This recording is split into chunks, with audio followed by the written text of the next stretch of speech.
Hello बच्चों, how are you? Welcome to your beautiful channel Civis Physics Tutorial, the place where you learn the jackass things in the physics. So आज हम लोग discussion करने वाले हैं IIT JEE advance, mains, NEET, AIIMS, VMMC, IPU CET जो भी entrance test है इसमें कितने इस चैप्टर में से जो भी MCQs निकले हैं वो अच्छे MCQs आज हम लोग डिस्कशन करेंगे, ठीक है। So please stay tuned here. आइए सर हम और आप मिलकर स्टार्ट करते हैं। देखो यहाँ पे हमें इस क्वेश्चन में ऐसा पूछा है कि pressure P is depends on, pressure P इसके ऊपर डिपेंड करता है, P is equal to alpha upon beta. EXP का मीनिंग होता है एक्सपोनेंशियल, हम लिखते हैं ना E रेस टू एक्स, तो आप इसको ऐसे भी लिख सकते हो EXP रेस टू एक्स, ठीक है, बोथ आर सेम। तो ये E रेस टू के ऊपर ये वाला टर्म है, तो हमें ये पूछा है कि what is the dimension of beta. ये जो बीटा है ना इसका डायमेंशन क्या निकलेगा। अल्फा एंड बीटा कांस्टेंट है, लेकिन मैंने बोला था कांस्टेंट दो टाइप के होते हैं, एक डायमेंशनल लेस और एक डायमेंशनल वाला। तो यहाँ पे डायमेंशन वाला कौन से होगा, तो हमें पूछा है what is the dimension of beta. आइए चलिए, अच्छा वाला एग्जाम्पल है, ध्यान से समझना। ओके, ये पूछा गया है IIT 97 में। ओके, आइए चलिए देखो यहाँ पे एक नया टर्म आया, this one is K is Boltzmann constant. K को हम क्या बोलते हैं, K is known as Boltzmann constant. K को हम क्या बोलेंगे, बोल्ट्जमैन कांस्टेंट। देखो सिर्फ आपको फॉर्मूला नहीं पता है, बाकी आप इसका डायमेंशन इजीली बना सकते हो। बोल्ट्जमैन कांस्टेंट के इज इक्वल टू क्या होता है पता है, एनर्जी पर kelvin. Okay, otherwise energy per unit temperature आप लिख सकते हो। तो एनर्जी का यूनिट क्या होता है, जूल, और टेम्परेचर का यूनिट क्या होता है, केल्विन, ठीक है। तो इसका आप डायमेंशन इजीली बना सकते हो। देखो जूल का मीनिंग क्या होता है, 1 2 -2 M1 L2 T-2।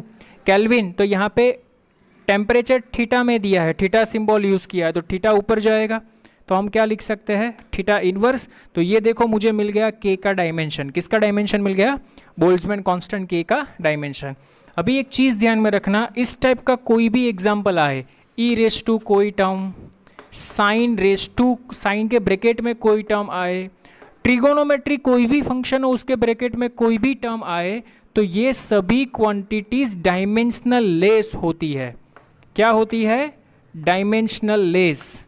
Dimensional less इसका मीनिंग क्या होता है, इसका डायमेंशन कुछ नहीं बनता, M0 L0 T0 बनता है। तो सीधी सी बात है, ये क्वांटिटी भी डायमेंशन लेस हो गई, तो इसका डायमेंशन क्या बनेगा, तो मैं यहाँ पे लिख सकता हूँ, इसको निकाल दूँ क्या, ये नोट करके अपनी नोटबुक में छाप देना कि कोई भी एक्सपोनेंशियल फंक्शन हो, कोई भी फंक्शन हो, तो उसका डायमेंशन ऐसा लिखता है, अल्फा Z अपॉन के थीटा, सॉरी, ये क्वांटिटी डायमेंशनल लेस है, ठीक है।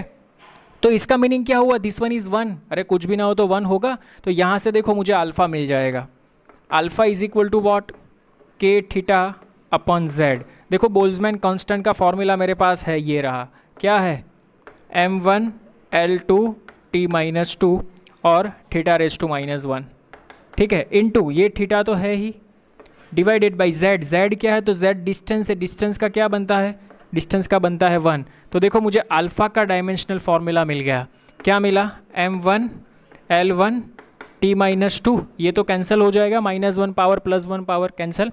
ओके ओके, देखो यहाँ पे मुझे किसका डायमेंशन फाइंड करना है, बीटा का डायमेंशन फाइंड करना है। तो देखो ये पूरी क्वांटिटी तो डायमेंशनल लेस है, तो P is equal to alpha upon beta. तो मुझे बीटा का फाइंड करना है, तो बीटा को सब्जेक्ट बना दो, beta is equal to what, alpha upon P। Alpha का डायमेंशन देखो मुझे मिल गया, so beta is equal to M1 L1 T-2। P means pressure, pressure का फॉर्मूला आपको बनाना आता है F/A, kg मीटर पर सेकेंड स्क्वायर और नीचे मीटर स्क्वायर, तो उसका डायमेंशन प्रेशर का आप डायरेक्टली बना सकते हो, M1 L-1 T-2 बना लेना आप, ये आपको आना चाहिए, प्रेशर का बहुत बार आ चुका है, ठीक है। तो इसका सॉल्यूशन करेंगे तो क्या मिलेगा, ये 1 1 कैंसिल, तो m की पावर 0, ये 1 + 1 2 हो जाएगा, तो l की पावर 2, ये कैंसिल हो जाएगा, तो t की power 0। So what is the final answer, so dimension of beta is equal to M0 L2 T0. Is it clear? This one is the super और क्लासिक एग्जाम्पल, इस type का कोई भी एग्जाम्पल पूछे तो हमें आना चाहिए। Is it clear? नोट कर लो। आइए नेक्स्ट वन देखो, बहुत ही बढ़िया एग्जाम्पल है। इन दिस क्वेश्चन में पूछा है dimension of 1/2 epsilon not E square. वहाँ पे epsilon not permeability of vacuum, नया वर्ड है, कोई बात नहीं, कोई गल नहीं, टेंशन नहीं लेने का। Epsilon naught is equal to permeability of vacuum. Sir ये हम लोगों ने देखा है, आप लोगों ने जरूर से देखा है। कहाँ पे देखा है पता है? ये वाला फॉर्मूला देखा था ना हम लोगों ने, F इज इक्वल टू के Q1 Q2 upon are square, और यहाँ पे ऐसा भी लिखा था F is equal to 1/4 pi epsilon naught. तो यही एप्सिलॉन नॉट है ये वाला, जिसको हम बोलते हैं permittivity of vacuum. Standard 12th में आएगा। लेकिन ये चीज़ ध्यान में रखो, अगर आपको इसका फॉर्मूला पता चल गया ना तो आप बोलोगे अरे ये तो सर में आता है। ठीक है, तो देखो यहाँ पे सॉल्यूशन में मैं आपको बताता हूँ, एक और ऐसी ही क्वांटिटी है 1/2 एप्सिलॉन नॉट ई स्क्वायर। ये परमिटिविटी है, ये इलेक्ट्रिक फील्ड है। ठीक है, तो इसका फॉर्म, इसको हम क्या बोलते हैं पता है? Energy density. माइंड में डाल दो अभी से, बाद में आपको फील दिलाऊंगा, स्टैंडर्ड 12th में आएगा। इसको हम क्या बोलते हैं? Energy density. क्या बोलते हैं? Energy density. बोलो एनर्जी डेंसिटी होता तो क्या होता? Mass upon volume, rho is equal to m/v। तो यहाँ पे एनर्जी डेंसिटी, तो एनर्जी की डेंसिटी है, तो यहाँ पे आएगा एनर्जी अपॉन वॉल्यूम। क्या आएगा? Energy upon volume. तो इसको आप क्या लिख सकते हो? इसका दूसरा नाम क्या है? Energy density. देखो एनर्जी का फॉर्मूला आपको आता है, वॉल्यूम का फॉर्मूला भी आपको आता है। एनर्जी का क्या बनता है? mLT 1 2 -2। वॉल्यूम का क्या बनेगा? L3। What is the answer? m1 L -1 T -2। This one is your answer. खेल खलास। अरे समझ में आया? लेकिन आपको पता होना चाहिए कि इसको हम क्या बोलते हैं? Energy density. देखो जैसे इलेक्ट्रिक फील्ड होती है ना, वैसे ही मैग्नेटिक फील्ड होती है। दोनों कंपेयर कर सकते हो आप, इलेक्ट्रिक फील्ड और मैग्नेटिक फील्ड। इलेक्ट्रिक फील्ड में एप्सिलॉन नॉट आता है ना, तो वहाँ पे एप्सिलॉन नॉट की जगह पे 1/μ0 आता है, उसको हम बोलते हैं परमीएबिलिटी। इसको हम बोलते हैं परमिटिविटी, परमीएबिलिटी। तो देखो यहाँ पे इसी फॉर्मूला में ई की जगह पे बी रख दो, तो B square 2 as it is. Epsilon naught की जगह पे 1/μ0 रख दो, रख दिया 1/μ0। तो इसको भी आप क्या बोलोगे? यही बोलोगे energy density, B square upon 2μ0। Very very most IMP। अगर आपको ये वाला पूछे या ये वाला पूछे, दोनों में आंसर क्या आएगा? सेम आएगा, 1 - 1 - 2। जिसको हम बोलते हैं एनर्जी डेंसिटी। क्या बोलते हैं? Energy density. अरे फील आ रहा है क्या? फील 12th में मैं और दिलाऊंगा अच्छे से, अभी ध्यान में रखो। Is it clear? कौन से फॉर्मूला? एनर्जी डेंसिटी के। ओके चलिए आइए, अगर यहाँ पे ये कॉन्सेप्ट निकला ही है तो एक और मैं बता देता हूँ। ये एग्जाम्पल IIT 2K मीन्स 2000 में पूछा गया हुआ है एक बार। ओके नोट कर लो पहले फटाफट से। हाँ जी, स्क्रीन पोज करके नोट कर लो। हाँ जी सर कर लिया। चलो स्क्रीन पोज, आगे बताओ आगे बताओ, कुछ अच्छा वाला बताने वाले थे आप। देखो इस टाइप का एग्जाम्पल भी पूछा गया है। देखो यहाँ पे ये इलेक्ट्रिक फील्ड, ये मैग्नेटिक फील्ड। तो देखो यहाँ पे ये इलेक्ट्रिक फील्ड, ये मैग्नेटिक फील्ड। ठीक है, ये इलेक्ट्रिक फील्ड, ये मैग्नेटिक फील्ड, ये दोनों से बनती है लाइट। लाइट क्या है? तो light is an electromagnetic wave. इसमें इलेक्ट्रिक फील्ड भी आती है, मैग्नेटिक फील्ड भी आती है। ठीक है, तो इसका मीनिंग क्या हुआ? इसमें ये कांस्टेंट भी आएगा, ये कांस्टेंट भी आएगा। ठीक है, तो हम लोग ऐसा लिखते हैं, देखो यहाँ पे speed of light, speed of light c is equal to 1/√of μ0 epsilon naught. Most IMP note करके लिख लो। अभी पूरा चैप्टर आएगा 12th में इलेक्ट्रोमैग्नेटिक वेव, वहाँ पे हम पढ़ेंगे। लेकिन थोड़ी थोड़ी बातें मैं आपको यहाँ पे इसलिए बता रहा हूँ कि आप उससे वाकिफ हो, कुछ नया ना लगे। ठीक है, तो यहाँ पे देखो velocity of light c is equal to what? 1/√of μ0 epsilon naught. देखो आपको ऐसा क्वेश्चन में पूछा जाएगा, कैसा सर बताओ? क्वेश्चन नंबर 1, 1/μ0 एप्सिलॉन नॉट, इसका डायमेंशन बताओ। बता सकते हो क्या इसका डायमेंशन? देखो यहाँ पे 1/√μ0 एप्सिलॉन नॉट है, यहाँ से रूट हटा दो तो c² हो जाएगा। तो मैं इसके इज इक्वल टू क्या लिख सकता हूँ? c²। c is what? Velocity of light. इसका फॉर्मूला क्या होता है? मीटर पर सेकेंड। स्क्वायर है तो मीटर स्क्वायर पर सेकेंड स्क्वायर। तो देखो इसका डायमेंशन क्या बन जाएगा? इसका डायमेंशन बन जाएगा m0 L2 T2। खेल खत्म। अरे समझ में आया कि नहीं? अगर आपको सिर्फ इसका डायमेंशन पूछ तो क्या निकलता, ओनली मीटर पर सेकेंड, तो m0 L1 T-1 is it, sorry यहाँ पे -2 आएगा क्योंकि इसका यूनिट क्या बनता है, मीटर स्क्वायर पर सेकेंड स्क्वायर। ओनली c होता तो मीटर पर सेकेंड, उसका स्क्वायर है तो मीटर स्क्वायर पर सेकेंड स्क्वायर। और इज इट क्लियर और नॉट? देखो आपको ऐसा भी पूछ सकते हैं, what is the dimension of √of μ0 epsilon naught, तो इसका उल्टा कर दो, क्या बन जाएगा, is equal to 1/c। Okay, तो डायमेंशन क्या बन जाएगा आपका, बोलो बोलो बोलो, m0 L-1 T1, उल्टा यूनिट बन जाता सेकेंड अपन मीटर। अरे समझ में आ रहा है? तो इससे एग्जाम में इस हिसाब से खेलते हैं जेई और नीट वाले, आपके सिर्फ कंसेप्ट देखते क्लियर है कि नहीं, कि आप सिर्फ रट्टा मार के निकल गए। इसका ओरिजिनल वाला फॉर्मूला तो ये वाला एक ही है, लेकिन एक फॉर्मूला के साथ वो डिफरेंट तरीके से खेलते हैं। Is it clear? समझ में आया? कोई प्रॉब्लम नहीं ना? छोटी छोटी चीज़ें, पावर वाली चीज़ें ध्यान में रखना ताकि आपको तकलीफ ना हो। आई होप आपको अच्छे से समझ में आ रहा होगा। Please pose the screen and note it down. Okay, आइए देखो, this example is asked in IIT 2004। कोई वायर है, उसका मास दिया है, रेडियस दिया है, लेंथ दिया है, हमें पूछा है what is the maximum percentage error in density. Density में कितना एरर आएगा वो हमें फाइंड करना है, ठीक है। तो देखो यहाँ पे what is the formula for density, density rho is equal to m/v। तो m एज इट इज, देखो यहाँ पे वॉल्यूम नहीं दिया है, रेडियस दिया है, एरिया दिया है, मैं इसको ऐसा लिख सकता हूँ a इंटू एल, अरे एरिया इंटू लेंथ, वॉल्यूम ही तो बनता है। Is it clear? So is equal to m as it is, बोलो area is equal to πr² बनता है क्या, इंटू एल। हाँ जी, ये पाई डायमेंशनल लेस कांस्टेंट है, तो इसके लिए परसेंटेज एरर देखो यहाँ पे कैसे बनेगा डेंसिटी का, delta rho upon rho 100% is equal to, इसका क्या बनेगा, delta m upon m plus इसका क्या बनेगा 2 डेल्टा r अपन r, अरे कुछ याद आ रहा है क्या, प्लस इसका क्या बनेगा डेल्टा l अपन l इंटू 100%। खेल खलास, इसमें सिर्फ आपको वैल्यू रखना है। देखो डेल्टा m कितना है, तो m plus delta m means यहाँ पे आएगा 0.003 अपॉन 0.3, ठीक है। यहाँ पे आएगा 2, डेल्टा r कितना है 0.005 अपॉन 0.5, और यहाँ पे आएगा 0.006 अपॉन यहाँ पे आएगा 0.6। अरे इज़ इट क्लियर और नॉट? यहाँ पे है 100%।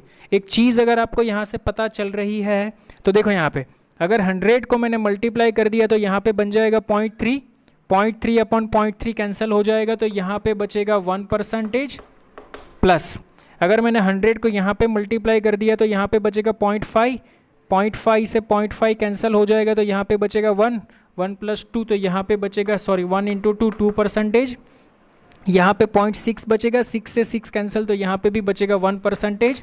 So what is the answer, 4% is your answer. खेल खलास। अरे समझ में आ रहा है क्या? Is it clear? बहुत ही ईजी एग्जाम्पल था, ओके लेकिन लॉजिक यहाँ पे चलना चाहिए, ये वाला, और कुछ नहीं था। Pose the screen and note it down, note कर लो। ओके જુઓ, IIT 2008 પૂછાઈ ગયેલો ક્વેશ્ચન છે, બહુ જ મજાનો, સરસ મજાનો ક્વેશ્ચન છે। આપણે પેન્ડ્યુલમવાળો કોન્સેપ્ટ જોયેલો કે બરાબર, સેમ એજ કોન્સેપ્ટ છે, પણ આ લોકોએ પ્રેક્ટિકલ કર્યું કે ભાઈ એક પેન્ડ્યુલમ લીધું, આર્યુ પેન્ડ્યુલમ, અહીંયા એક દળ લટકાવેલું છે અને પેન્ડ્યુલમ આવી રીતના જો અહીંયાથી શરૂઆત કરે તો પેન્ડ્યુલમ અહીંયાથી આમ જાય, ફરી પાછું આમ જાય, ફરી પાછું અહીંયા આવે ને એક ટાઈમ પીરિયડ કહેવાય 1 hour કાળ। Is it clear? Okay okay, देखो यहाँ पे another good example which is asked in IIT 2008, बहुत ही बढ़िया सा सुपर क्लासिक एग्जाम्पल है। पेंडुलम का कंसेप्ट जो हमने देखा था उसी के बेस्ड के ऊपर है, ठीक है। तो देखो यहाँ पे देर आर 3 स्टूडेंट्स, वो ऑब्जर्वेशन करते हैं। क्या ऑब्जर्वेशन करते हैं? तीनों स्टूडेंट ने पेंडुलम लिया है। इसने जो पेंडुलम लिया उसकी लेंथ 64 सेंटीमीटर है, सेकंड वाले ने लिया उसकी लेंथ भी 64 सेंटीमीटर है, थर्ड वाले ने जो लिया उसकी लेंथ 20 सेंटीमीटर है। तीनों के पास पेंडुलम है, तीनों ऑब्जर्वेशन करते हैं। नंबर ऑफ ऑसिलेशंस, इसका मीनिंग क्या होता है कि सोचो यहाँ पे सपोज ये पेंडुलम है, तो ये पेंडुलम यहाँ से यहाँ गया, ऐसे ऑसिलेशंस किसको बोलेंगे? सपोज पेंडुलम ने अपनी जर्नी यहाँ से स्टार्ट की, तो यहाँ से यहाँ गया, यहाँ गया, फिर से यहाँ आया, इसको हम बोलेंगे वन ऑसिलेशन। क्या बोलेंगे? One oscillation. क्या बोलेंगे? One oscillation. वो कितने ऑसिलेशन करता है? 8 ऑसिलेशन करता है। 8 टाइम यहाँ से यहाँ गया, यहाँ आया, यहाँ से यहाँ गया, यहाँ आया, 8 टाइम। इसने ऑब्जर्वेशन किया 4 टाइम, इसने ऑब्जर्वेशन किया 4 टाइम। ठीक है, टोटल टाइम कितना लगता है? टोटल टाइम, टोटल मीन्स यहाँ से यहाँ कितनी बार गया? तो 8 बार गया। तो 8 बार में मैंने स्टॉप वॉच ऐसे कैलकुलेट किया, स्टॉप वॉच में स्टार्ट 1 2 3 4 5 6 7 8 9 10 अप टू सॉन, लेकिन वो कब तक? 8 टाइम गया। तो जब 8 टाइम कंप्लीट हुआ मैंने नोट किया तो 128 सेकेंड हुआ। ठीक है, तो एक वन यहाँ से यहाँ गया, फिर से यहाँ आया, एक ऑसिलेशन में कितना टाइम लगता है? 16। कितने ऑसिलेशन किए? 8। तो 16 इंटू 8 करो, 128 आपका आंसर आ जाएगा। ये टाइम पीरियड है। टाइम पीरियड का मीनिंग होता है वन ऑसिलेशन में कितना टाइम लगता है। ये जो टाइम दिया है वो टोटल टाइम दिया है, हमें ये कैलकुलेशन में लेने का है। Is it clear? ओके, हमें ये पूछा है what is the percentage error in delta g upon g, लेकिन ऑप्शंस कुछ और दिए है। देखो IIT वाले ये किस टाइप के क्वेश्चन पूछते हैं। वो इसका आंसर 0 बनता है, E1 इज मिनिमम, इसकी एरर मिनिमम है, E1 is equal to E2, ये एरर है। ठीक है, ये बोलता है कि ये दोनों की एरर सेम है, अदरवाइज ये बोलता है कि E1 is maximum, E2 is maximum, ये बोलता है। तो व्हाट इज करेक्ट आंसर? चलिए आइए हम और आप मिलकर स्टार्ट करते हैं। इसमें देखो तीनों को कैलकुलेट करना पड़ेगा, तब भी तो हमें पता चलेगा। ठीक है, तो इस टाइप का फॉर्मूला हम लोगों ने देखा था, अगर आपको याद है तो। Okay, so what is the answer? Delta g upon g into 100%, ये तो कांस्टेंट है। ठीक है, तो इसका क्या बनेगा? 2 into delta L upon L plus time. Time में स्क्वायर नहीं बनता ना, कि बनता है? मैंने यहाँ पे गलती कर दी, यहाँ एल का रूट है ना, तो यहाँ पे स्क्वायर नहीं आएगा, only delta L upon L plus 2 times delta T upon T. एक बार देख लेना आप, देखो यहाँ पे T is equal to 2π√L/g, ये टी टाइम पीरियड है। तो टी की जगह पे हम लोग क्या लिखेंगे पता है आपको? ये कैपिटल टी की जगह पे हम लिखेंगे T/N, नंबर ऑफ ऑसिलेशन पर सेकेंड। सपोज वो n is equal to 1 oscillation करता है तो कैपिटल T टाइम लिखता है, तो इसीलिए हम लोग लिखते हैं कैपिटल T। अदरवाइज हम लोग यहाँ पे लिखेंगे स्मॉल t अपॉन n। देखो यहाँ पे आपको निकालना है टाइम पीरियड, टोटल टाइम 128, रख दो यहाँ पे 128। कितने ऑसिलेशन? 8 128 अपॉन 8, तो आपको कैपिटल T मिल जाएगा 16। समझ में आ रहा है? तो यहाँ पे मैंने इसको कन्वर्ट करके लिखा है। ओके सर जी, चलो तो delta g upon g is equal to what? Delta L upon L plus 2 delta T upon T into 100%। Already हम डिस्कस कर चुके हैं पिछले वाले लेक्चर में, देख लो आप, ये वाला फॉर्मूला पता चल जाएगा। Is it clear? हाँ जी सर। चलिए अभी सभी देखो, अगर मैं फर्स्ट स्टूडेंट की एरर की बात करूँ, E1 डेल्टा एल, तो इसके लिए देखो इस क्वेश्चन में आपको डेल्टा एल नहीं दिया है, लेकिन ये कॉन्सेप्ट का यूज़ किया है। लिस्ट काउंट, मैंने बोला था लिस्ट काउंट, याद करो, समझाया था मैंने। लिस्ट काउंट का मीनिंग क्या होता है? Minimum error. ओके, तो मिनिमम एरर लेंथ में 0.1, टाइम में भी 0.1, तो यहाँ पे आएगा 0.1। लेंथ कितनी है पहले वाले की, पेंडुलम की 64, तो यहाँ पे आएगा 64 प्लस 2। टाइम में भी लिस्ट काउंट कितना दिया है? 0.1 अपॉन पहले वाले को कितना टाइम लगता है? 128, तो यहाँ पे आएगा 128, ब्रैकेट क्लोज कर दो, इंटू 100% कर दो। ठीक है, तो इसका हम जब सॉल्यूशन करेंगे तो देखो ये 64 बन जाएगा, 2 से 2 कैंसिल हो जाएगा, 100 को अंदर मल्टीप्लाई करो तो ये बन जाएगा 10, ये भी बन जाएगा 10, तो 10 प्लस 10 20, तो मेरा आंसर आएगा 20/64। तो फर्स्ट वाला केस मेरा खत्म हो गया, 20/64। सिमिलरली अगर मैं E2 फाइंड करने गया तो ये तो लिस्ट काउंट 0.1 ही रहेगा, ये कितना है? 64 लेंथ प्लस 2 इंटू ये भी 0.1 ही रहेगा अपॉन, ओके, टाइम कितना है इसमें टाइम है 64, देखो ये रहा, तो ये रहा 64 इंटू 100%। अगर मैं इसको कैलकुलेट करने जाऊँ तो 100 को अंदर मल्टीप्लाई कर दो तो ये 10, ये 20, तो डिनोमिनेटर तो सेम है। So what is the answer? 30/64। I hope आपको समझ में आ रहा होगा। सिमिलरली अगर मैं E3 की कैलकुलेशन करने जाऊँ, आइए हम और आप साथ में मिलके करते हैं। 0.1 अपॉन इसकी लेंथ कितनी है? देखो 20 ही है, तो यहाँ पे आएगा 20 प्लस 2 इंटू 0.1, इसको कितना टाइम लगता है? देखो इसको 36 सेकेंड लगते हैं, 36 इंटू 100%। ठीक है, अगर आप इसका कैलकुलेशन करने जाओगे तो इसका आपको आंसर मिलेगा 19 अपॉन 18।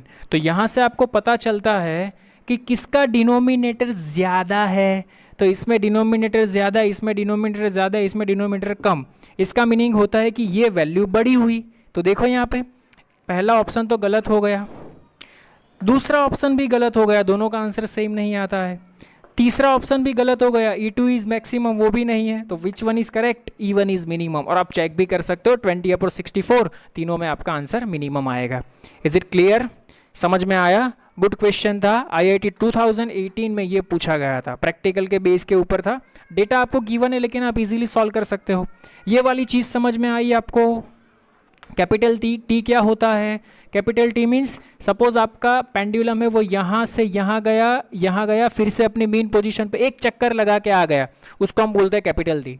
ठीक है। स्मॉल टी का मीनिंग क्या होता है? स्मॉल टी का मीनिंग क्या होता है? तो इसको हम ऐसा लिखते हैं, capital T is equal to number of चक्कर पर कितने चक्कर लगाए वो, इसका मीनिंग ये होता है। ठीक है। देखो यहाँ पे कैपिटल टी आपको फाइंड करना है, तो small T is given 128, number of oscillation is given 8, तो इसको डिवाइड कर दो 16 मिल जाएगा। सिमिलरली 64/4 करो, ये मिल जाएगा।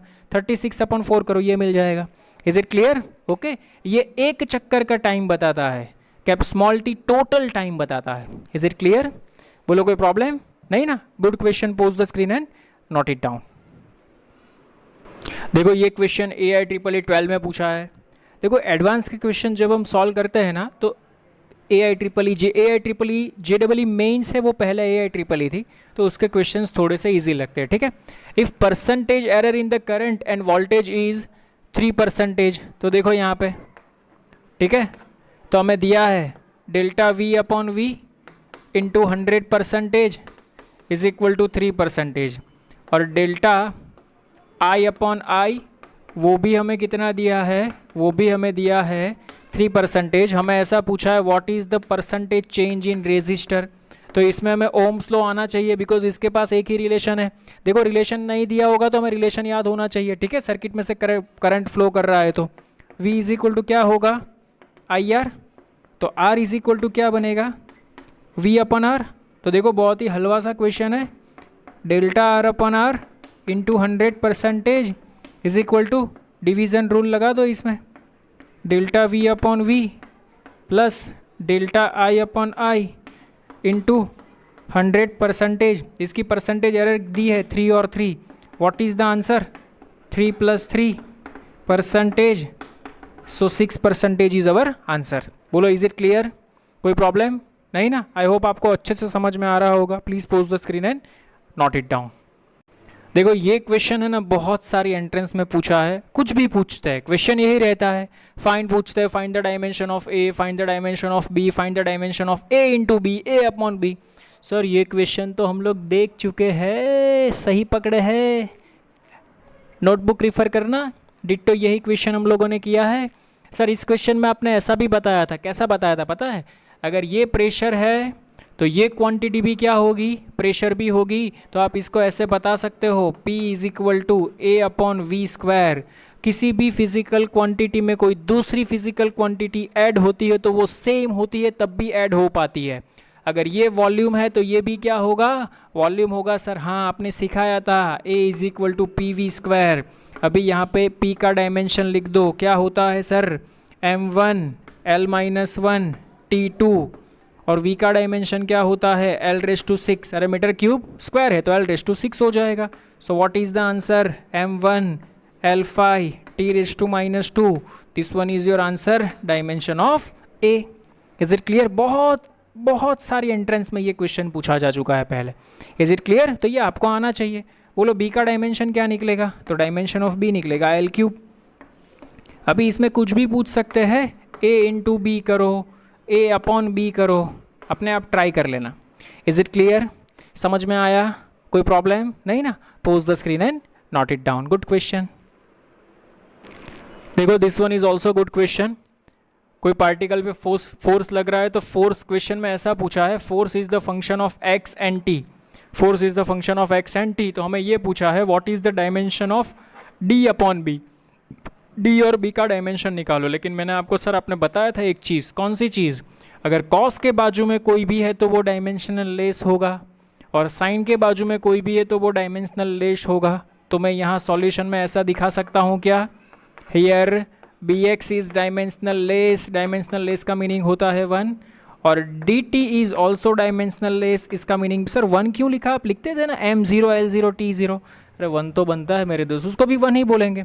हमें क्या फाइंड करना है, d अपॉन b, तो इसको इक्वेशन नंबर 2 दे दो, इसको इक्वेशन नंबर 1 दे दो, 2 डिवाइडेड बाई 1 कर लो।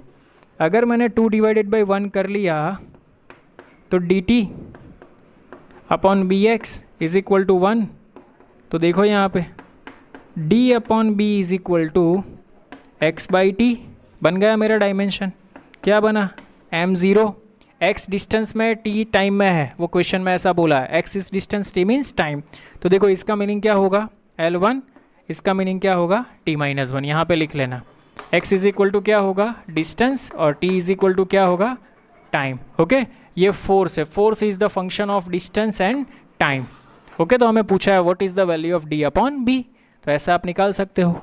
अरे समझ में आ रहा है क्या, इज इट क्लियर, जो भी बोला है। अगर x को वेलोसिटी बोलते तो यहाँ पे वेलोसिटी का लिखना पड़ता, x को एक्सेलरेशन बोलते तो आपको एक्सेलरेशन लिखना पड़ता, x को कुछ भी बोलते तो यहाँ कुछ भी लिखना पड़ता। Is it clear, okay, note कर लीजिए। ओके, देखो बढ़िया सा एग्जाम्पल है, एम्स में पूछा है, एम्स मेडिकल के एंट्रेंस टेस्ट आती है उसमें। If energy is equal to g raise to p h raise to q c raise to r, where g is equal to gravitational constant, h is equal to Planck constant. देखो ये नया word है, एक है ना Einstein का energy का formula है, E is equal to h c by lambda, otherwise आप ऐसा भी लिख सकते हो h इंटू एफ। एनर्जी का फॉर्मूला क्या होता है, E is equal to h into F, ये फॉर्मूला है, बाद में हम लोग 12th में ये फॉर्मूला भी पढ़ेंगे। आइंस्टाइन का sir E is equal to the mc² होता है, हाँ mc² भी है, लेकिन ये जो फॉर्मूला है ना वो फोटोन, मैंने बोला ना इलेक्ट्रोमैग्नेटिक वेव्स, ठीक है, तो ये उसमें एक टाइप्स आता है फोटोन, उसका एक formula E is equal to h into F. चलो एनर्जी तो आपको पता है 1 2 -2 होता है, फ्रीक्वेंसी, तो फ्रीक्वेंसी इज इक्वल टू क्या होता है पता है, frequency is equal to number of oscillation, आप इसको ऐसे भी लिख सकते हो 1/t, 1/t फ्रीक्वेंसी है, वो टाइम का उल्टा होता है, उसको फ्रीक्वेंसी बोलते हैं। देखो यहाँ से तो h का फॉर्मूला निकाल सकते हो, h is equal to what e by F, otherwise आप ऐसा भी लिख सकते हो e into T, because 1/f is equal to T रहता है। तो देखो h का आपका डायमेंशन क्या बनता है, यहाँ पे बनेगा m1 1 2 -2, ये बन गया एनर्जी का, और इसके बगल में एक पावर आ जाएगा टाइम का, ठीक है। तो फाइनल फार्मूला क्या बना आपका प्लैंक कांस्टेंट का, तो फाइनल फार्मूला आपका प्लैंक कांस्टेंट का बनेगा यहाँ पे m1 l2 t-1। ओके, कैसे बना समझ में आया, कौन सा फॉर्मूला है, energy is equal to h into F, F को आप 1/t भी लिख सकते हो, frequency, number of oscillations frequency पर सेकंड, ठीक है, फ्रीक्वेंसी का यूनिट होता है सेकंड इनवर्स, क्या होता है सेकंड इनवर्स। ओके, એટલે 1/t का मीनिंग क्या होता है फ्रीक्वेंसी। ओके, तो इन दिस क्वेश्चन हमें पूछा है कि देखो यहाँ पे एनर्जी इज गिवन, कौन से फॉर्म में दी है, g raise to p h raise to q c raise to r, तो we have to find p q r। Sir ये तो डायमेंशनल एनालिसिस सही पकड़े है बच्चा, बोलो E इज इक्वल टू क्या होता है m l t 1 2 -2। Okay, gravitational देखो ये तो ऑलरेडी बहुत बार डिस्कस कर चुके हैं, यहाँ पे मैंने लिखा भी है, अभी याद रख लेना इसको, -1 3 -2, इसकी पावर कितनी p, प्लैंक कांस्टेंट का क्या मिला m1 l2 t-1, इसकी पावर कितनी मिली q, और ये वेलोसिटी ऑफ लाइट, लाइट का मीटर पर सेकेंड होता है, तो m0 l1 t-1 raise to power कितनी r। हाँ जी सर, सर मैं बोलूँ, हाँ बोलो बच्चा, हम लोग क्या करते थे सर, ये p है ना, इसको दे देते थे, ये q इसको मल्टीप्लाई कर देते हैं, ये r इसको मल्टीप्लाई, हाँ सही पकड़े हैं बच्चा। तो यहाँ पे आ जाएगा m1 l2 t-2, तो चलो पकड़ लो साथ में, -p 3p -2p, चलो इसको भी q 2q -q सही पकड़े हैं, इसको भी पकड़ लो, 0 r -2r। अरे समझ में आ रहा है क्या? Okay sir. अभी m की पावर को 1 के साथ मल्टीप्लाई करो, तो यहाँ पे m की पावर -p, यहाँ पे m की पावर q, यहाँ पे m की पावर 0, बेस सेम, पावर का एडिशन, यहाँ पे 1, तो left hand side 1 is equal to right hand side क्या मिला? -p + q। हाँ जी सर, ये मिल गया इक्वेशन नंबर 1। Okay sir. अभी l की पावर करो, तो l की पावर यहाँ पे कितनी है? 2 इज इक्वल टू यहाँ पे है 3p प्लस यहाँ पे है 2q प्लस यहाँ पे है r। Sir this one is equation number 2। Okay sir. अभी t की पावर मल्टीप्लाई करो, तो यहाँ पे आएगा -2 इज इक्वल टू यहाँ पे आएगा -2p। हाँ जी सर। यहाँ पे आएगा -q। हाँ जी सर। और यहाँ पे आएगा -2r। ओके सर, -2r ही बनता है। अरे 2 कहाँ से आया सर? ओनली r आएगा यहाँ पे, तो गलती कर दी आपने। अरे सॉरी बाबा, गलती हो जाती है ले। ओके, तो यहाँ पे क्या आएगा? -r। ये बन गया इक्वेशन नंबर 3। अभी देखो यहाँ पे, ये दोनों इक्वेशन का एलिमिनेशन करो, जो भी करना है वो करो, ठीक है, लेकिन आपका आंसर आना चाहिए। ओके, क्या आंसर आता है एक बार वेरीफाई कर लो, एक बार पावर को वेरीफाई कर लो, सही है ना? कोई गलत नहीं किया ना हमने? हाँ जी सर, अभी दिखाई दे रहा होगा आपको, ठीक है। तो ये 3 इक्वेशन हम लोगों ने बनाए। अभी ये तीनों का सॉल्यूशन करना है। मैं सॉल्यूशन नहीं कर रहने वाला, आपको आंसर दे दूंगा, कितना आता है चेक कर लेना। पी का आपका आंसर बनेगा p is equal to -1/2, verify कर लेना।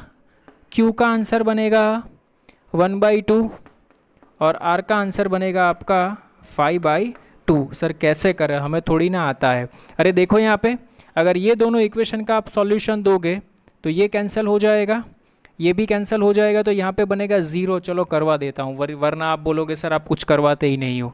एक करवाऊँगा और नहीं करवाऊँगा। देखो यहाँ पे इक्वेशन नंबर 2 और 3 को ऐड करो, ऐड करेंगे तो ये क्या हो जाएगा? 0। इसमें ऐड करो तो ये क्या हो जाएगा? p। इसमें ऐड करो तो ये क्या हो जाएगा? +q। ये तो बन गया 0, तो p इज इक्वल टू क्या मिला मुझे? -q मिला क्या? Is it clear? तो यहाँ पे देखो p is equal to -q आप रख सकते हो, तो 1 -p, otherwise q is equal to आप क्या लिखोगे? -p लिखोगे, तो -2p इज इक्वल टू 1, तो p इज इक्वल टू -1/2। देखो आ गया हमारा आंसर।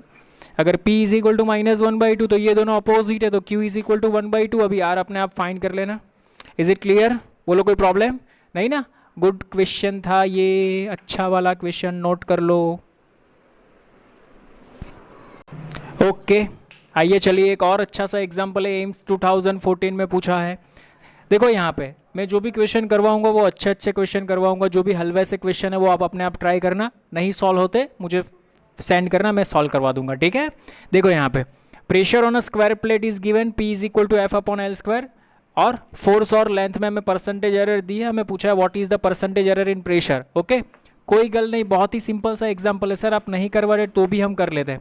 अरे वो तो अच्छी बात होती है अगर आप कर लेते तो, ठीक है। What is the percentage change?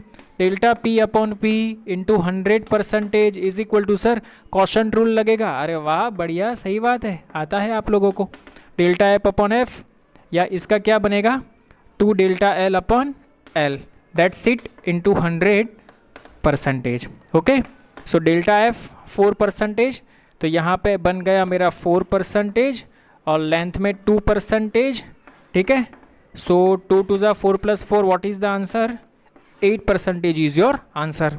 अरे समझ में आया क्या? Is it clear? ओके, देखो मैंने अच्छे अच्छे एग्जाम्पल्स लिए हैं, और अच्छे एग्जाम्पल्स कुछ रह गए होंगे तो आप ट्राई करना। अगर नहीं आते हैं तो डेफिनेटली मैं आपको सॉल्यूशन करवाऊंगा। Is it clear? I hope आपको आज का वीडियो लेक्चर अच्छा लगा होगा। प्लीज़ अच्छा लगा हो तो लाइक करो, शेयर करो, सब्सक्राइब करो, कमेंट करो। Thank you so much.